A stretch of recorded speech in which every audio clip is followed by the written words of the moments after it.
Good morning. এত রোদে তাকানো যাচ্ছে না। কোথা থেকে লেজ দেখা যাচ্ছে দেখো। এই জনি, জনি, এই জনি, জনি, শোনো কথা।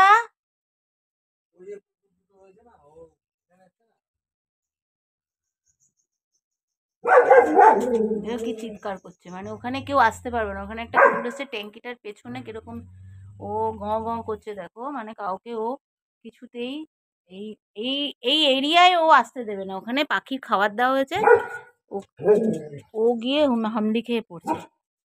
কে এসেছে গো? ওখানে কটা কুকুর এসেছে? এই দেখো দেখো দেখো দেখো দেখো দেখো দেখো দেখো দেখো দেখো দেখো কিরম পাগলামো করছে দেখো। বেটা খুব রাগ না, বাইরে কেউ আসবে না, তুমি একাই থাকবে? হ্যাঁ, এ কি কথাবার্তা?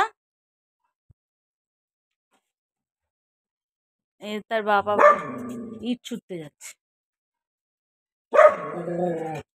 কেন রে এরম করিস?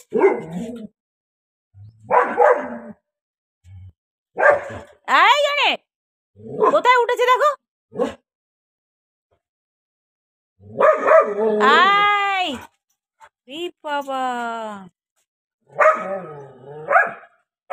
বুঝছো কিভাবে চিৎকার করছে, চেঁচামেচি করছে।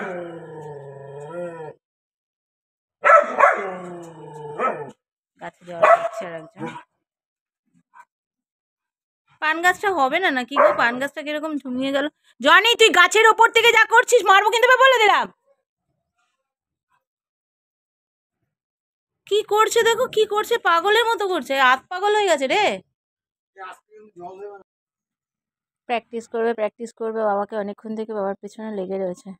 বাবার আর টাইম হচ্ছে না। তো বললো দুপুরে খাওয়া দাওয়ার পরে যাবে। মেয়ে তো রাজি না, মেয়ে বলে না আমি এখনই করবো। সে জোর জার করে তোকে নিয়ে প্র্যাকটিস করাচ্ছে। বলে আমি এখন স্নানে যাব, কিন্তু তবুও ও শুনবেই না। তাই ও প্র্যাকটিস করছে, দুজনে মিলে ক্যাচ প্র্যাকটিস করছে। তো ভালোই লাগছে, এটা তো ওর করা দরকারই। বাবা একটু